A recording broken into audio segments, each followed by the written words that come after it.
You know, when you think back to geometry class, you probably just remember a bunch of rules you had to memorize about shapes.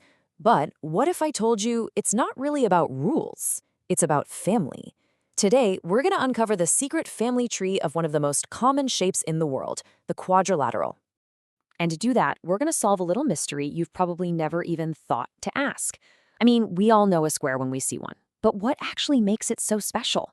The answer isn't just four equal sides. No, the real answer, it's hidden in its ancestry. So, here's our game plan for climbing this family tree. We'll start at the very beginning with the ancestor of the whole four-sided family. Then we'll meet the powerful parallelograms and its two very different kids, the rectangle and the rhombus. After that, we'll finally see how they combine to create the superstar, the square. And just for fun, we'll meet a couple of quirky cousins at the end. All right, let's jump right in. Every family story has to start somewhere, right? And for us, it all begins with the most basic, most fundamental member of the whole clan. The only rule to get into this family is super simple. You just have to have four sides. That's it. A closed shape with four straight sides. And if you've got four sides, you automatically get four vertices, or corners, and four angles on the inside.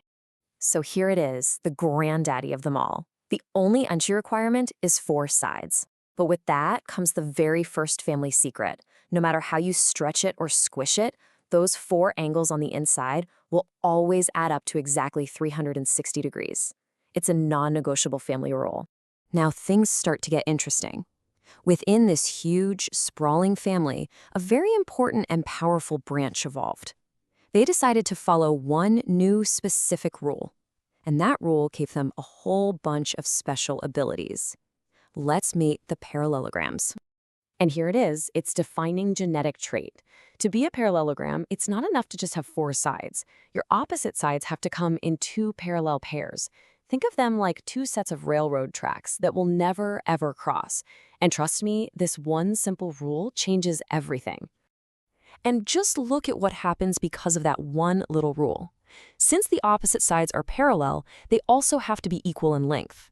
The opposite angles become equal too. But here's where it gets really cool. Look at the diagonals. When you draw them, they always slice each other into perfect halves. Every single time. But why though? I mean, how does that happen? It's not magic, and it's not a coincidence. It's a direct result of those parallel lines. The proof is actually pretty slick, and it all comes down to finding identical triangles hiding inside the shape. Okay, so you can ignore all the formal proof stuff on the slide for a second and just look at the picture with me. When you draw those two diagonals, you make four little triangles inside, right?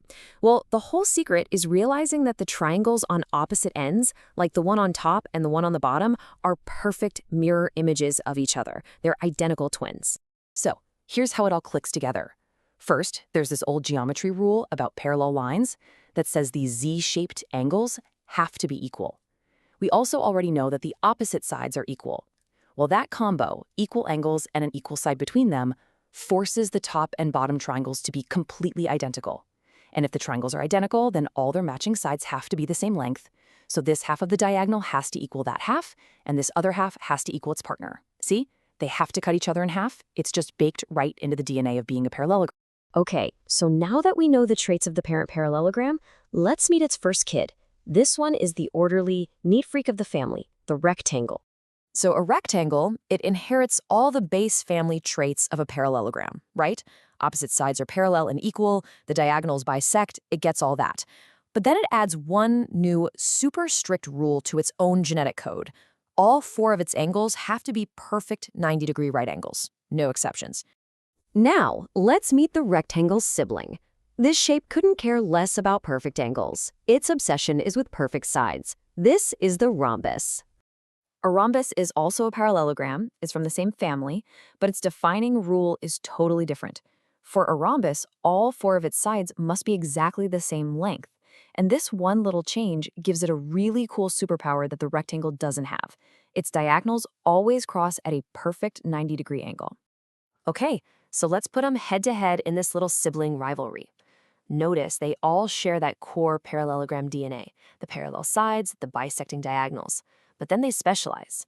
The rectangle is obsessed with having 90-degree angles, and that gives it the superpower of having diagonals that are equal in length. The rhombus, on the other hand, is obsessed with having equal sides, and that gives it the superpower of having diagonals that are perpendicular. Two siblings, two very different skill sets. So, we have the orderly rectangle and the uniform rhombus. What do you think happens when the best traits from both of these family lines finally combine? Well, you get the most famous, most special member of the entire family. Okay, just picture this. A new shape is born. From the rectangle side of the family, it inherits that awesome trait of having 4 perfect 90-degree right angles. And from the rhombus side of the family, it inherits the trait of having 4 perfectly equal sides. It literally gets the best of both worlds. And the result? Bam, it's the square. It's not just another shape. It's the perfect union of the rectangle and the rhombus family lines. So here it is. This is the answer to our original mystery. What makes a square so special? It's the fact that a square is everything at once. It gets the equal sides from its rhombus parentage. It gets the right angles from its rectangle parentage. That means it also gets the rectangle's equal diagonals and the rhombus's perpendicular diagonals. A square is a parallelogram, a rectangle, and a rhombus all rolled into one amazing package. That's its secret. But hold on, the story isn't quite over. Like any great family, there are a few cousins who are, well, a little different. They are absolutely still quadrilaterals, but they kind of broke off from the main family line before the parallelograms really took over. First, you've got the trapezium. It only follows half the parallelogram rule. It just needs one pair of parallel sides, and it's happy. Then you have the kite, which just ignores parallel sides completely and instead focuses on making its adjacent sides, the ones next to each other, equal. They are proud members of the 4-sided family for sure, but they clearly march to the beat of their own drum. So what starts as just a simple 4-sided shape becomes this whole family saga of inherited traits, specializations, and superpowers. The square isn't just a simple box. It's the culmination of a geometric dynasty. It really makes you wonder, now that you know the family secrets of the quadrilaterals, what other geometric families have their own amazing stories just waiting to be told?